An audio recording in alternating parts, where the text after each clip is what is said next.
You are allowed to be happy today, even with the unfinished business, even with the unsent apologies, even with the debt, the doubt, and the dreams still on hold.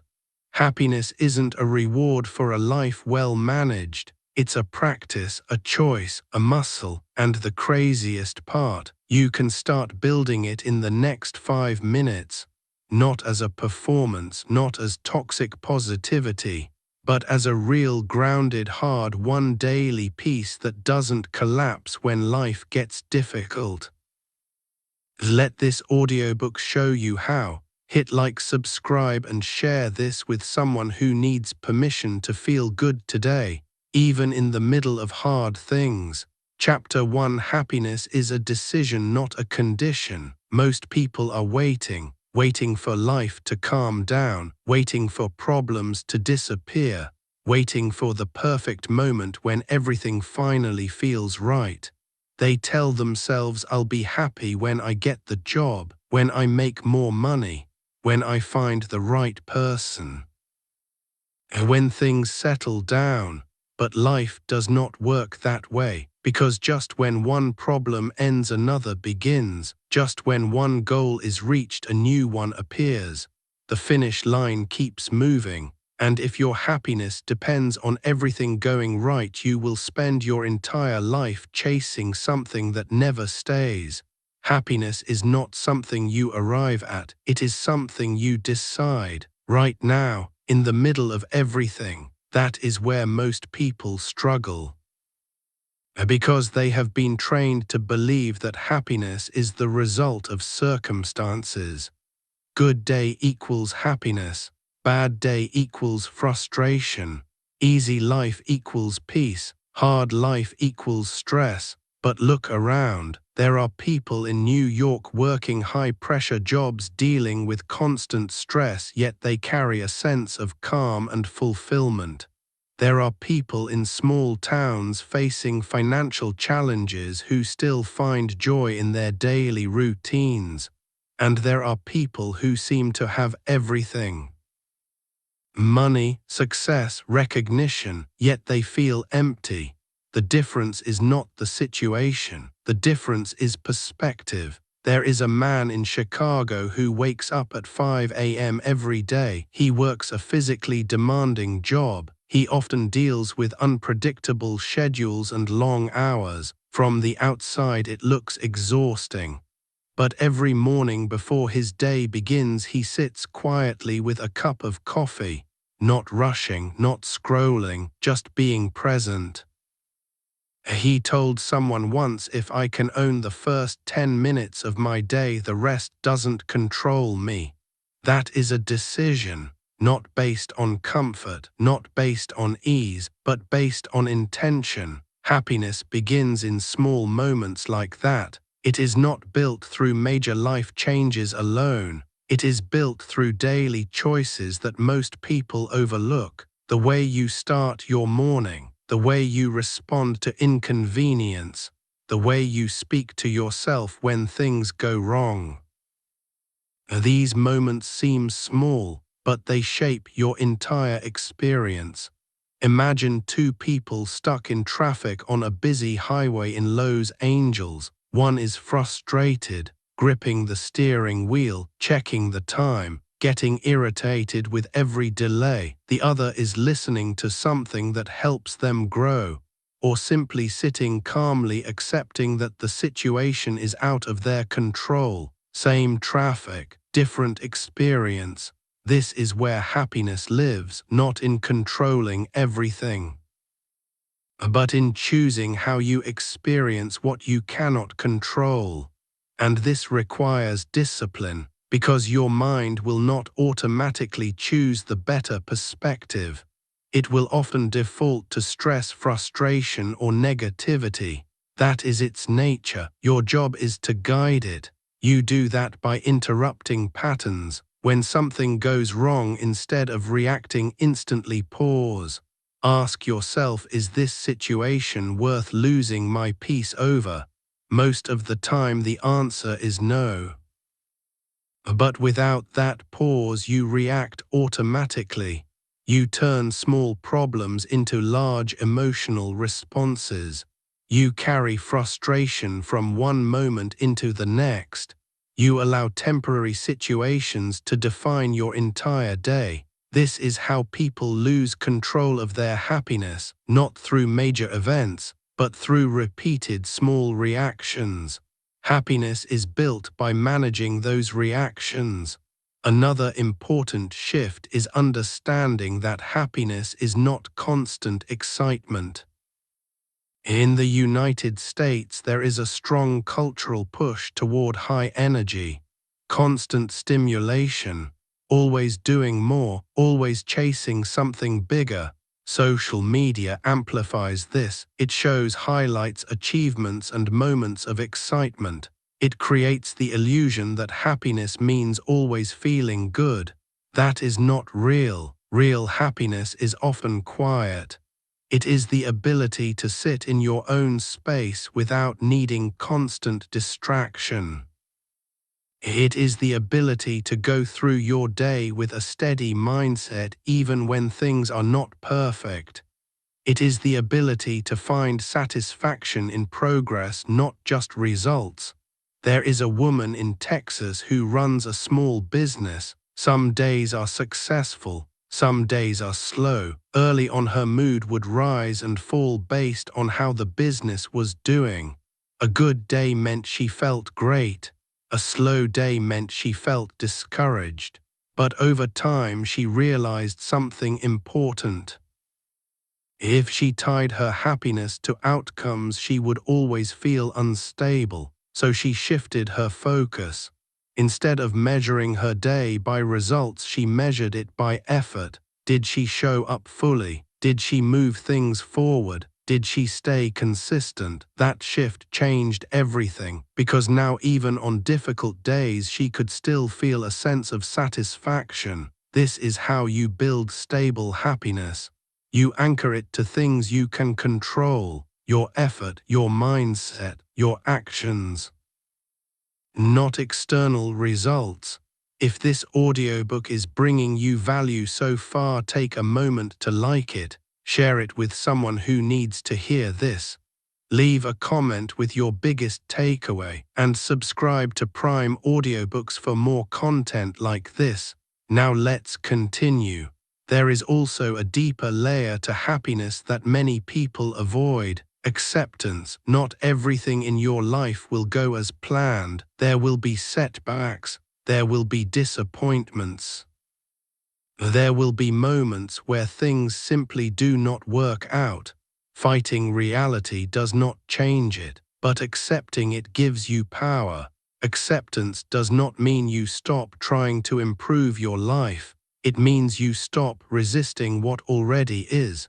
It allows you to move forward without carrying unnecessary frustration. Think about the difference between someone who constantly says this shouldn't be happening and someone who says this is happening now, what can I do about it? The first person stays stuck. The second person moves forward. Happiness grows in that second mindset. It is not about pretending everything is fine. It is about choosing to respond in a way that keeps you moving. There is strength in that, and as you begin to practice this daily, something shifts. You stop waiting for perfect conditions. You stop depending on everything going your way. You start building a mindset that can handle real life. And that is where lasting happiness comes from, not from avoiding difficulty, but from becoming steady within it. So as you go through your day, notice the small moments. When something does not go as planned, how do you respond? When you feel stress rising, do you pause or react? When things are quiet, can you be present or do you need distraction? Because your answers to these moments are shaping your experience. And if happiness is not something you wait for but something you decide, then what would change in your life if you started making that decision consistently? Even when things are not perfect, even when life feels hard, even when no one is watching. Chapter 2, Training Your Mind to Find the Good. You've begun to understand that happiness is not something you wait for. It is something you choose in the middle of real life. You've seen how small moments, daily reactions, and perspective shape your experience more than circumstances do. Now comes the next level of control, because deciding to be happy is one thing, but training your mind to support that decision is something else entirely. Your mind is constantly scanning. It looks for patterns, problems, threats, comparisons. It is designed to protect you, not necessarily to make you happy. That is why it naturally focuses on what is wrong before it notices what is right. This is not a flaw. It is a survival mechanism. But in modern life, where you are not constantly facing physical danger, this same mechanism can work against you. It makes small problems feel larger. It makes setbacks feel permanent. It makes you overlook the good that already exists. If you do not train your mind, it will default to negativity. And if it defaults to negativity long enough, it shapes your entire experience of life. But here is the truth: what you focus on expands, not because reality changes, but because your attention determines what you notice. There is a woman in Seattle who commutes to work every morning through unpredictable weather, traffic delays, and a long drive that used to frustrate her daily. She would arrive at work already drained. She carried that frustration into the rest of her day. One day she made a simple change. Instead of starting her drive with irritation, she began using that time intentionally. Some mornings she listened to something that helped her grow. Other mornings she simply paid attention to the scenery, the rhythm of the drive, and the quiet moments before the day began. Nothing about her commute changed externally, but her experience changed completely. That is the power of focus. You are not always in control of your situation, but you are always influencing how you experience it. Training your mind starts with awareness. You have to notice where your attention goes automatically. Do you focus on what is missing or what is present? Do you replay what went wrong or recognize what went right? Do you compare your life to others or appreciate your own progress? These patterns shape your emotional state more than any external factor. Most people do not realize how much time they spend reinforcing negative patterns. They wake up and immediately think about everything they have to do. They go through the day reacting to problems. They end the day replaying what did not go well. This creates a cycle, but you can break that cycle. Start with something simple. At the end of your day, take a few minutes to recall what went right. Not just major wins, small moments, a conversation that felt genuine, a task you completed, a moment where you handled something better than you used to. This is not about ignoring problems, it is about balancing your perspective. Because if you only focus on what is wrong, your mind starts to believe that everything is wrong, and that belief shapes your reality.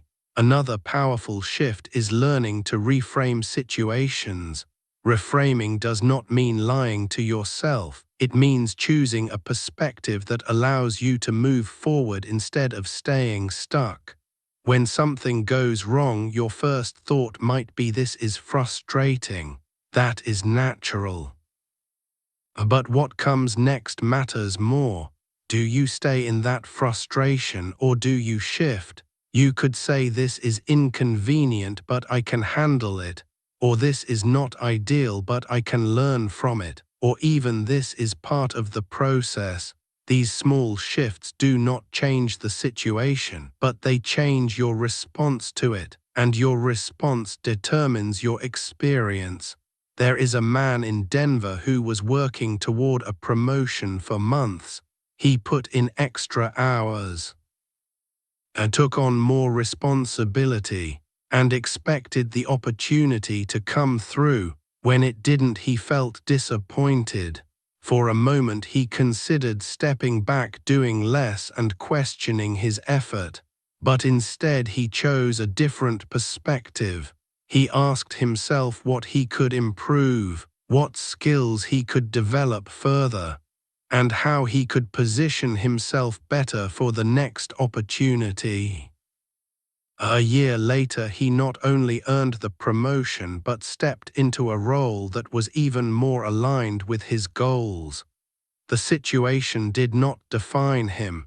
His response did. This is what training your mind looks like in real life. It is not about forcing positivity. It is about refusing to stay stuck in a mindset that limits you. Another key part of this process is reducing unnecessary negativity. In the United States, information is constant: news, social media, opinions, updates, comparisons. It never stops. And while some of it is useful, a large portion of it adds stress without adding value. If you start your day consuming negativity, it sets the tone for everything that follows. If you spend hours comparing your life to others online, it shifts your perspective without you realizing it. You have to be intentional about what you allow into your mind. This does not mean disconnecting completely from reality. It means being selective. Choose inputs that strengthen your mindset. Limit inputs that drain it, because your environment influences your thinking, and your thinking influences your experience. If this audiobook is bringing you value so far, take a moment to like it, share it with someone who needs to hear this. Leave a comment with your biggest takeaway, and subscribe to Prime Audiobooks for more content like this. Now let's continue. There is also a deeper level to this: gratitude. Not as a trend or a routine you check off, but as a way of seeing. Gratitude shifts your focus from what is missing to what is present. It does not eliminate challenges, but it prevents you from overlooking what is already working. There are people across the country dealing with real challenges: financial pressure, demanding jobs, personal struggles. Yet they still find moments of gratitude, not because everything is perfect, but because they recognize that even in difficulty there are things worth appreciating. This mindset creates resilience, because it reminds you that your entire life is not defined by one problem. You are more than your current challenge, and your life contains more than your current struggle. Training your mind to find the good does not mean ignoring reality. It means expanding your awareness, seeing both the challenges and the opportunities, recognizing both the problems and the progress, and choosing to focus in a way that supports your growth. Over time, this becomes automatic. You start noticing opportunities faster. You recover from setbacks quicker. You maintain a more stable sense of happiness even when life is not perfect. This is not because your life becomes easier.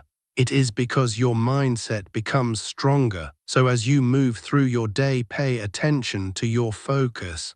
Where is your attention going by default? What patterns are you reinforcing without realizing it? What would change if you intentionally shifted your focus even slightly toward what is working instead of what is not?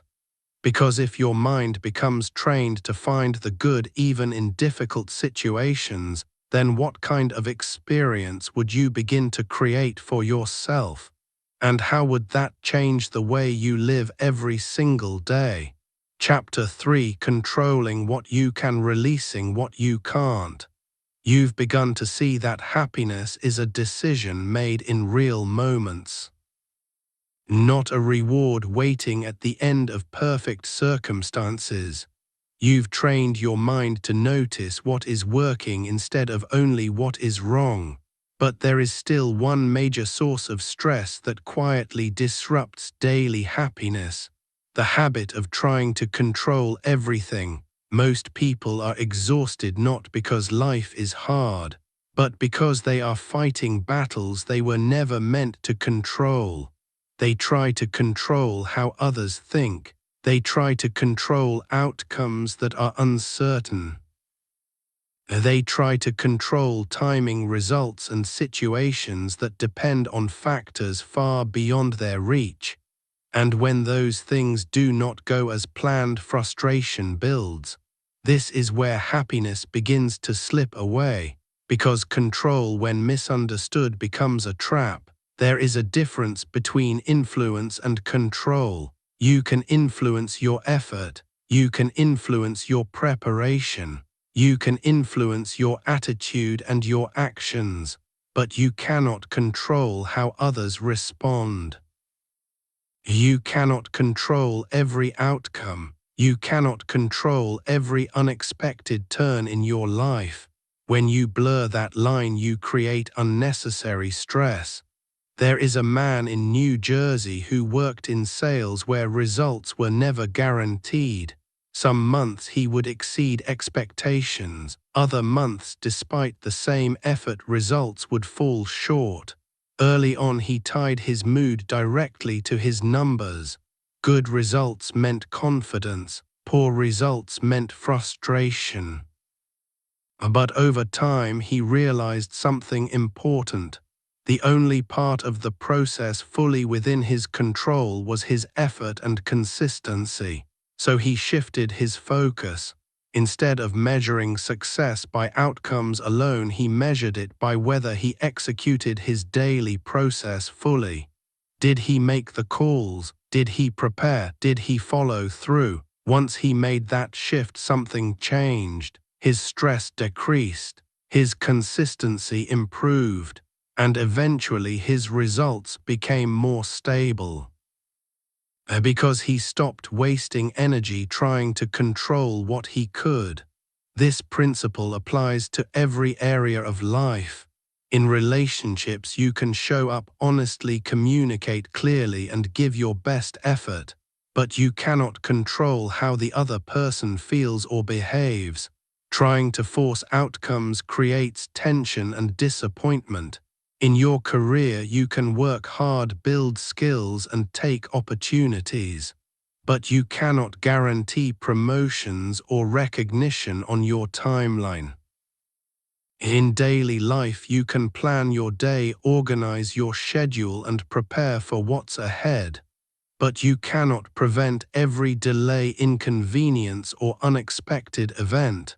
The more you accept this, the more peace you gain, because now your energy is directed where it actually makes a difference. There is a simple mental shift that changes everything. Instead of asking, "How do I control this situation?" ask, "What part of this is within my control?" That question creates clarity. It brings your focus back to your actions instead of external factors. And when you focus on what you can control, you become more effective. Another key part of this is learning to let go of the need for certainty. People often feel anxious not because of what is happening, but because of what might happen. They play out scenarios in their mind, trying to predict outcomes, trying to prepare for every possibility. But life does not give guarantees.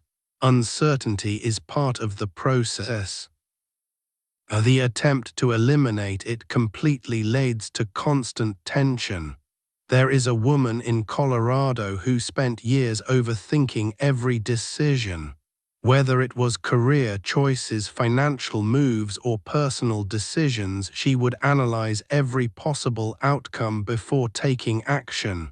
She believed that if she thought long enough, she could avoid mistakes. But instead of creating clarity, it created paralysis. She delayed decisions, missed opportunities, and stayed stuck. Eventually, she realized that no amount of thinking could remove uncertainty completely, so she made a shift. She focused on making the best decision with the information she had, then committed to it. If things worked out, she moved forward. If they didn't, she adjusted. That shift gave her momentum, because now she was acting instead of waiting for perfect certainty. This is how you reduce anxiety, not by controlling everything, but by becoming comfortable with what you cannot control.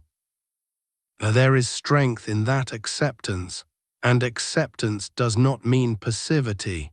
It means clarity. You still take action, you still pursue goals, you still work toward improvement, but you do it without attaching your peace to outcomes you cannot guarantee.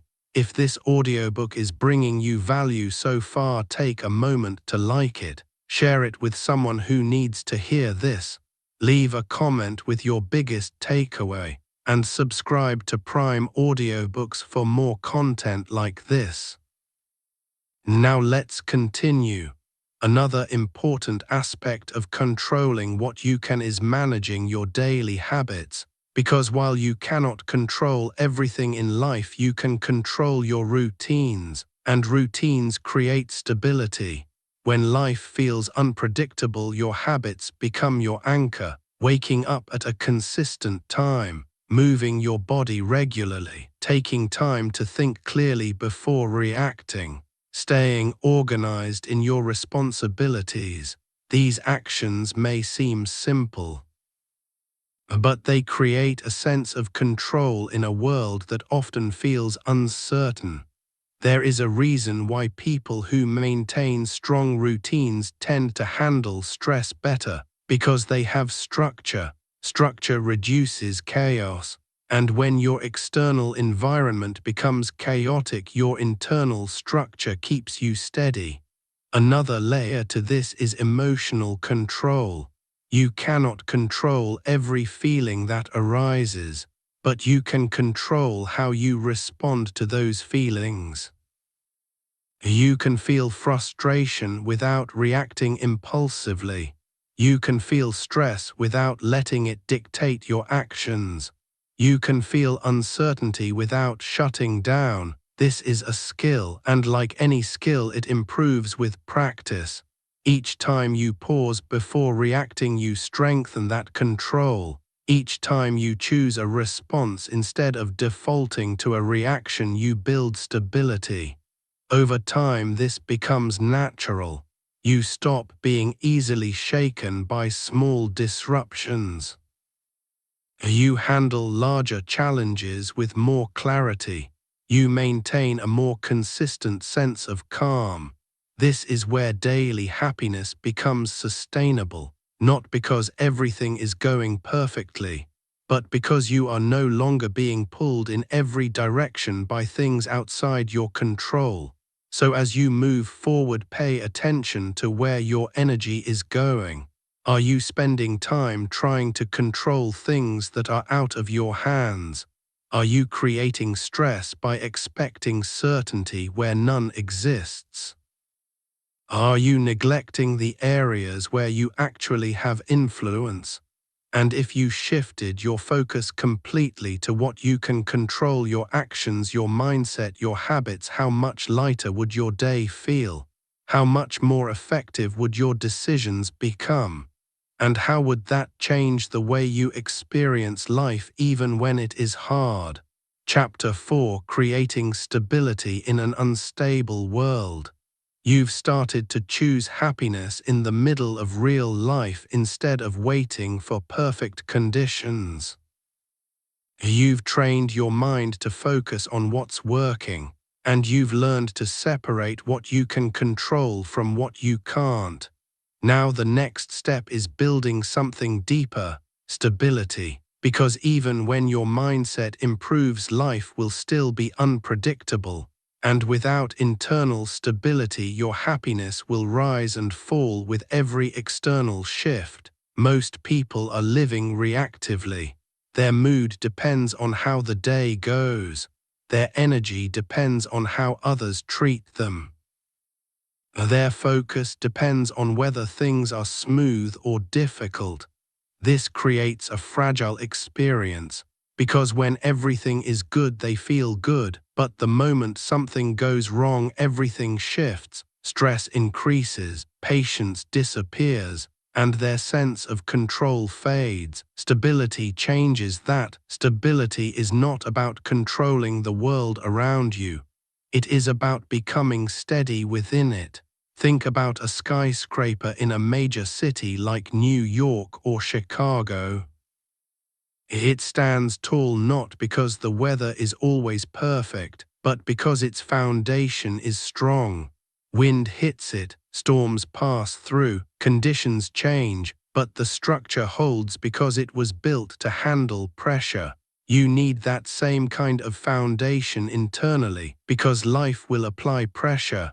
Deadlines, responsibilities, unexpected problems, difficult conversations, these are part of real life. The goal is not to eliminate them. The goal is to handle them without losing your balance. Stability begins with how you structure your day, not in a rigid, overwhelming way, but in a consistent, intentional way. The way you start your morning sets the tone. If your day begins in a rush, reacting immediately to notifications, stress, and outside input, you start from a reactive state. But if you begin with even a small moment of control, whether that's sitting quietly organizing your priorities or moving your body, you create a sense of direction. There is a man in Boston who works in a fast-paced environment where every day brings new challenges. Early in his career, he would wake up and immediately check emails, responding to problems before even getting out of bed. His entire day felt like reaction after reaction. Over time, he realized that this approach was draining him, so he made a simple change. For the first 20 minutes of his morning, he stopped engaging with anything external. No phone, no emails, no news. Just time to think, plan, and start with clarity. That small shift created stability that carried through his entire day, because how you begin matters. Another key part of stability is consistency in your habits. When your actions are inconsistent, your results are inconsistent. When your results are inconsistent, your emotions become unstable. But when your habits are steady, your experience becomes more predictable. You know you will show up. You know you will follow through. You know you will move forward regardless of how you feel. This removes a large amount of internal chaos, because you are no longer depending on motivation or mood. You are relying on structure. There is also a deeper layer to stability. Emotional control, not the suppression of emotion, the management of it. When something frustrating happens, your first reaction may still be automatic. That is normal, but stability comes from what happens next. Do you let that frustration spread into the rest of your day, or do you contain it? Most people let one negative moment affect everything that follows. A bad interaction in the morning turns into a bad mood at work. A small setback turns into a loss of focus. A minor inconvenience becomes a source of ongoing stress, but stable individuals do something different. They isolate the moment, they recognize what happened, process it, and move on without carrying it forward.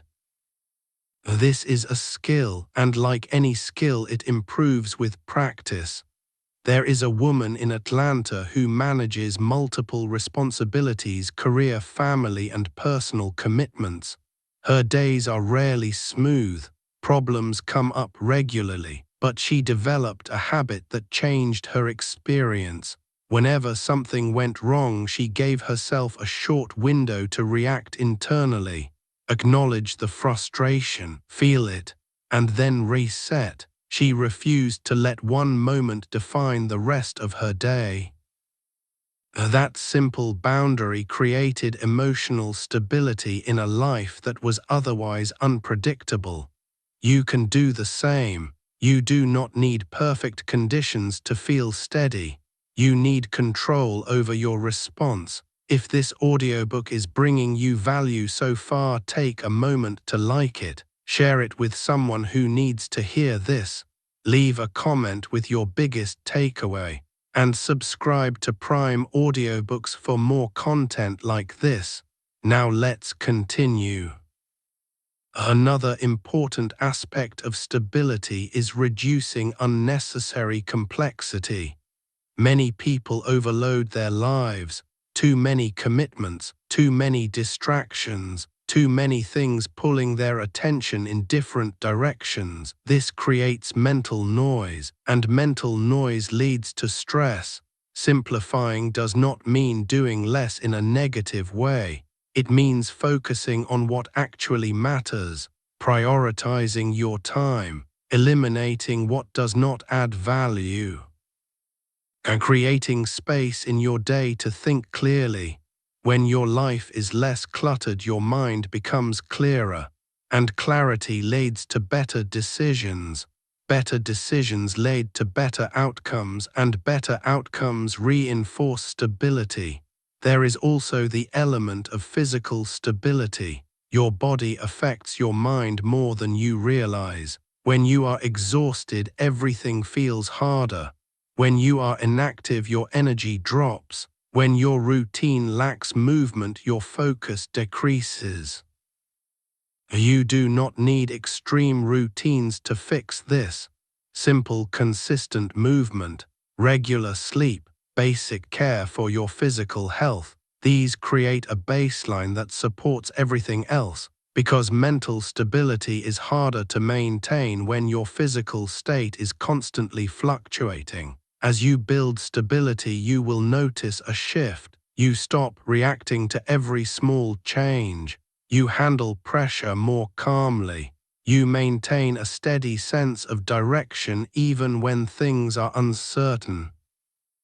This does not mean life becomes easy. It means you become steady.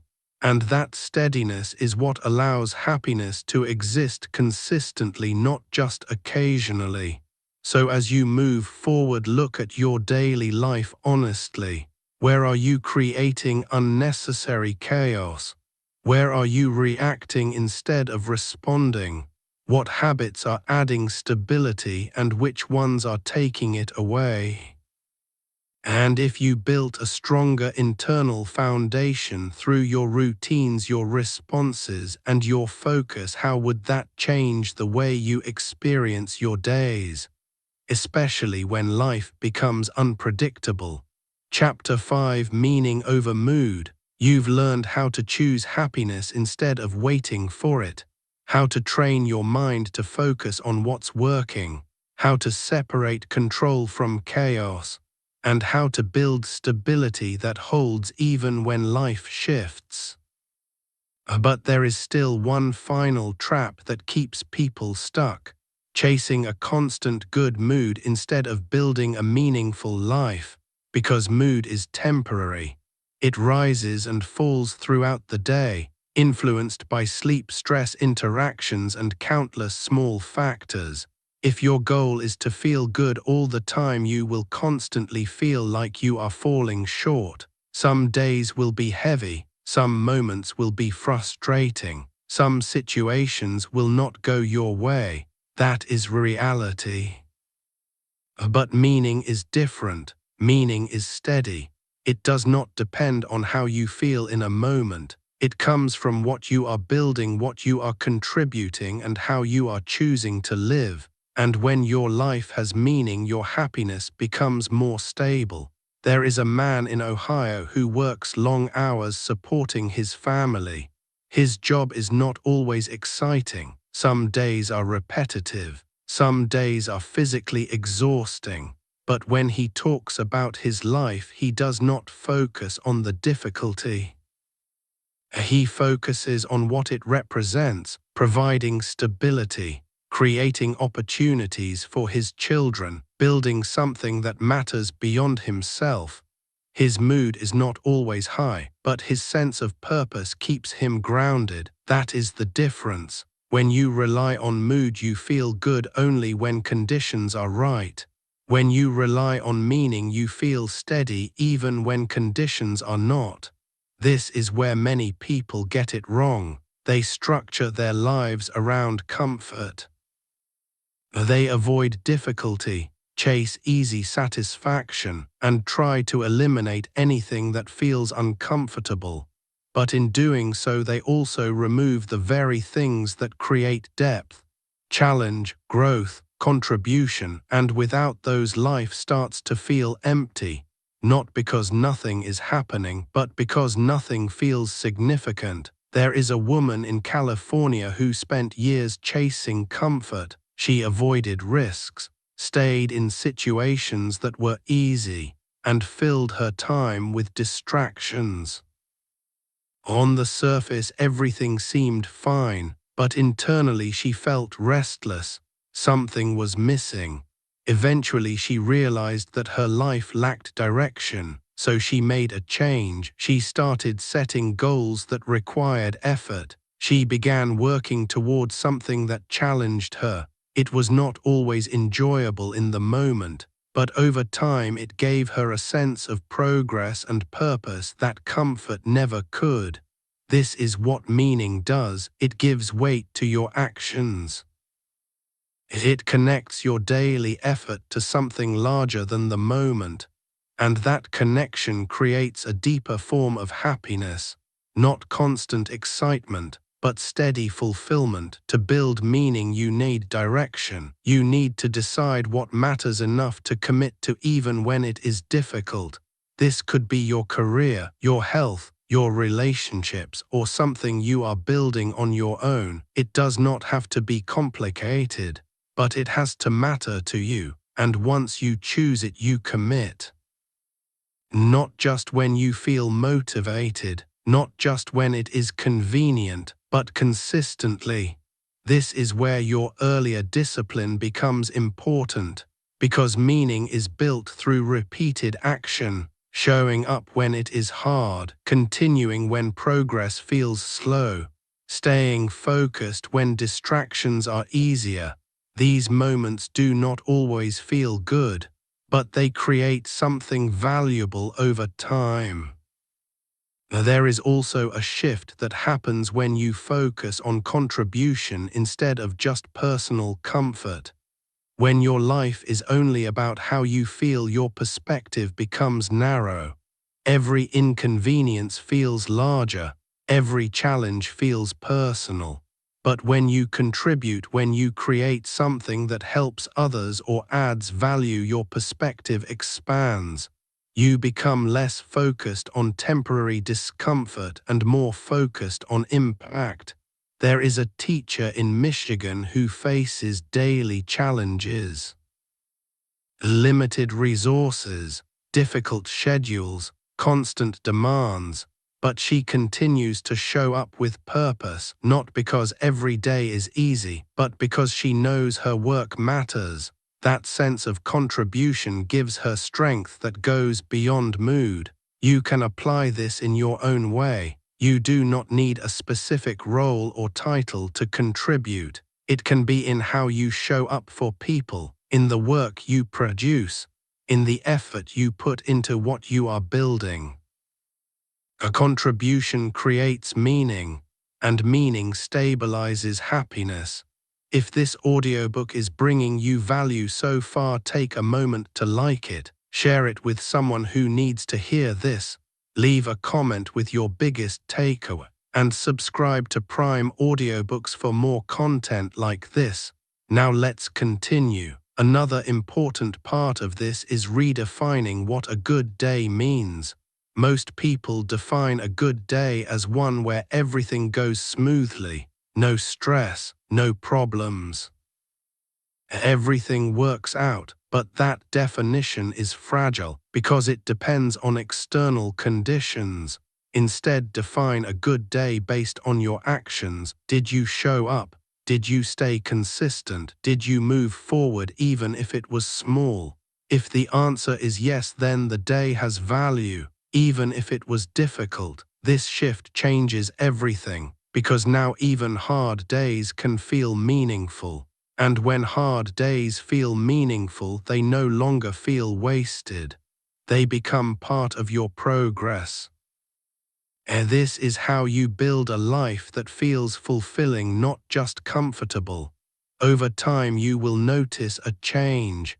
You stop chasing constant happiness. You start building consistent meaning. And as a result, your happiness becomes more stable. Not because you feel good all the time, but because you know what you are doing matters.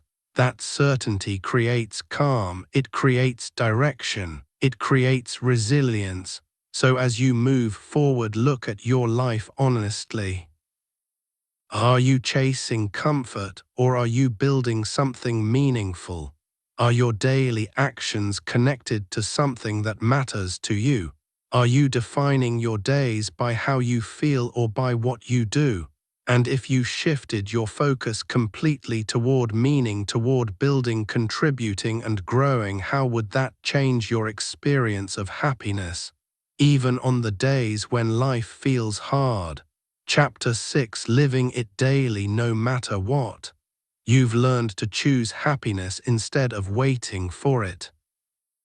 You've trained your mind to focus on what's working, separated what you can control from what you can't, built stability in unpredictable conditions, and shifted from chasing mood to building meaning. Now everything comes down to one final truth. None of this matters unless you live it daily, because understanding does not change your life, execution does. There will always be a gap between what you know and what you actually do. Most people live in that gap. They read, they listen, they understand the concepts, but when real life happens, they fall back into old patterns. Not because they are incapable, but because they never turned knowledge into consistent action. This is where your transformation becomes real, not in big dramatic changes, not in rare moments of motivation, but in small repeated decisions made every single day. Happiness, as you now understand, is not something you achieve once and keep forever. It is something you maintain. It is built in how you respond to ordinary moments, especially when those moments are difficult. There is a man in Pennsylvania who works a demanding job while managing responsibilities at home. His days are full, often unpredictable, and sometimes exhausting. He does not rely on perfect conditions to feel good. Instead, he relies on structure. He starts his day with intention, even if it's just a few minutes of quiet. He focuses on what he can control.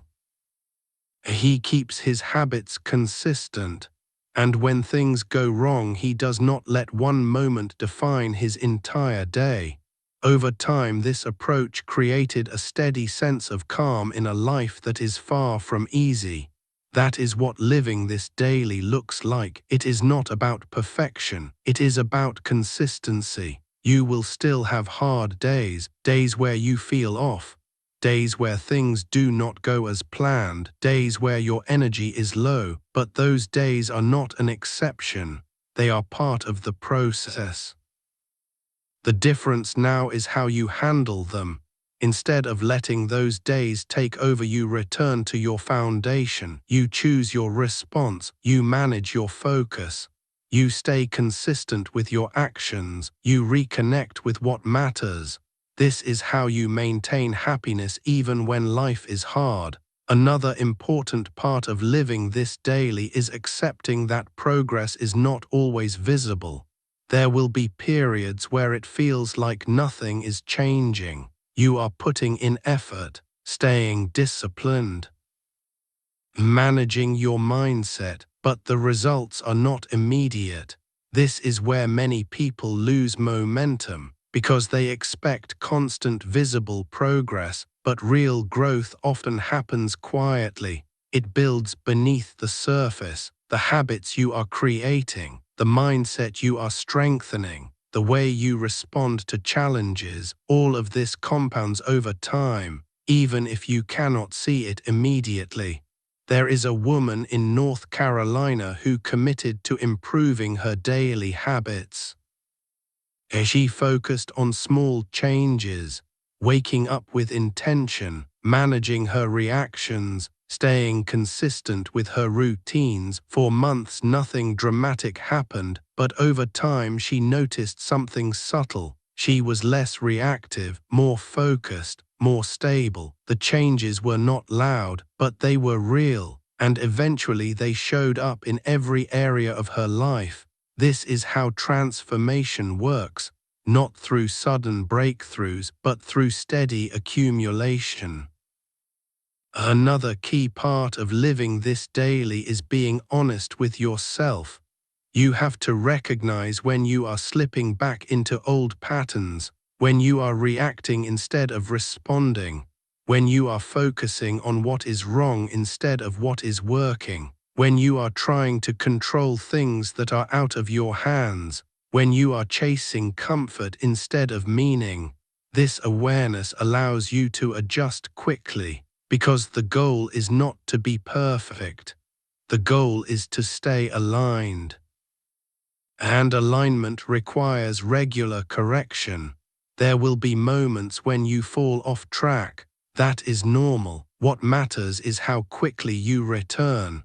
Do not turn a single off day into a pattern. Do not let one mistake define your direction. Reset, move forward, continue. This ability to reset quickly is what keeps your progress intact. If this audiobook is bringing you value so far, take a moment to like it. Share it with someone who needs to hear this. Leave a comment with your biggest takeaway, and subscribe to Prime Audiobooks for more content like this. Now let's continue. As you continue living this way, something begins to change at a deeper level. You stop feeling like you are chasing happiness. You start realizing that you are creating it, not in perfect moments, but in real ones. When things go wrong and you stay steady, when challenges appear and you keep moving, when life feels heavy and you still show up. That is where your strength comes from, and that strength becomes your foundation. You no longer depend on external conditions to feel good. You rely on your ability to handle whatever comes. That is a different level of confidence. It is not loud. It is not based on temporary success. It is quiet, steady, and built through experience. And once you have it, it stays with you, because it is not tied to anything outside of you. Now step back and look at everything you have built. You have learned to decide happiness instead of waiting for it. You have trained your mind to find what is working. You have focused on what you can control and released what you cannot. You have created stability in an unpredictable world. You have chosen meaning over temporary mood. All of it leads to this: a way of living that works in real life, not just when things are easy, but especially when they are not, because that is when it matters most. So from this point forward, your life is not about chasing perfect days. It is about handling real days well, showing up with intention, responding with clarity, staying consistent with your actions, and continuing to build no matter what. Because happiness is not something that happens to you, it is something you practice every day, in every moment, in every decision. And as you move forward, consider this quietly within yourself. And when life becomes difficult, will you return to these principles or fall back into old patterns? When things are uncertain, will you focus on what you can control or get lost in what you can't? When your mood drops, will you chase comfort or stay connected to meaning? And most importantly, if you lived this way consistently from today forward, not perfectly, but intentionally, how different would your life feel? How much stronger would you become? And what kind of person would you prove yourself to be over time?